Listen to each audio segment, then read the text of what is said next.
Power star Pawan Kalyan நடிச்ச உஸ்தாத் பகத்சிங் பட விசேஷத்துல நடிகர் பார்த்திபன் சாதி பெருமையை பத்தி பேசினது பெரிய சர்ச்சையாயிருச்சு. இப்படியான ஒரு நிலையில அவர் அதுக்கு விளக்கம் கொடுத்திருக்காரு. மைத்ரி மூவி மேக்கர்ஸ் கம்பெனி தயாரிப்புல ஹரிஷ் சங்கர் இயக்கியிருக்கிற படம் தான் உஸ்தாத் பகத்சிங்.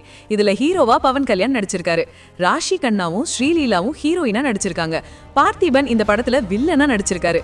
ஆந்திராவோட துணை முதலமைச்சரா பதவி ஏத்துக்கினதுக்கு அப்புறம் நடிக்காம இருந்த பவன் கல்யாண் ஹரிஹர வீரமல்லு, ஓஜி ஆகிய 2 படத்திலையும் நடிக்க அந்த படங்கள் எல்லாம் பயங்கர ரீச் ஆச்சு. இப்படியான நிலையில உஸ்தாத் பகத்சிங் படமும் ரசிகர்கள் கிட்ட செம ஹிட் ஆகும்னு எதிர்பார்க்கறாங்க. இந்த படம் மார்ச் 19ஆம் தேதி ரிலீஸ் ஆகுது.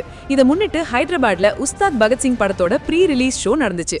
இந்த ஷோல பேசின நடிகர் பார்த்திபன், நான் பார்த்திபன் நாயுடு சமூகத்தை சேர்ந்தவன். என் வாழ்க்கையோட பெரும் பகுதி சென்னையில வாழ்ந்ததால தெலுங்குல சரளமா பேச வரல. ஆனா உஸ்தாத் பகத்சிங் படத்துல நடிச்சதுக்கு அப்புறம் உங்ககிட்ட முழுக்க தெலுங்குல பேசணும்னு நினைச்சேன்னு பேசினாரு. பார்த்திபன் பேசின இந்த வீடியோ சோசியல் மீடியாவில் பயங்கரமா வைரல் ஆச்சு. தமிழ்நாட்டுல சாதி ஒழிப்பு பத்தி வாய் கிழிய பேசுறவங்க எல்லாம் பார்டர் தாண்டிட்டாலே சாதி பெருமை பேசுறாங்கன்னு நெட்டிசன்ஸ் பயங்கரமா திட்டி தீர்த்துட்டாங்க. சோசியல் மீடியா முழுக்க பார்த்திபன் பேச்சு பயங்கர விமர்சனத்துக்கு ஆளானது. வித்தியாசமான படங்களை கொடுக்கறவருன்னு ஒரு மதிப்பு இருந்துச்சு.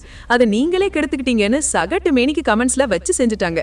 இந்த நிலையில அதே ஷோல பார்த்திபன் தான் பேசின ஒரு வீடியோவை வெளியிட்டு இருக்காரு. அதுல என் நினைவு தவறும் போது உன் நினைவும் தவறாது தமிழ்னு கேப்ஷன் போட்டிருக்காரு.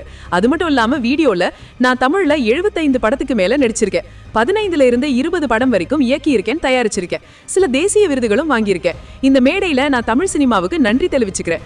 ஏன்னா தமிழ் சினிமா துறை தான் என்ன உங்ககிட்ட தெலுங்கு சினிமாக்கு அறிமுகப்படுத்துச்சுன்னு சொல்லியிருக்காரு. இதனால இந்த சர்ச்சை முடிவுக்கு வந்துருச்சுன்னு சொல்றாங்க.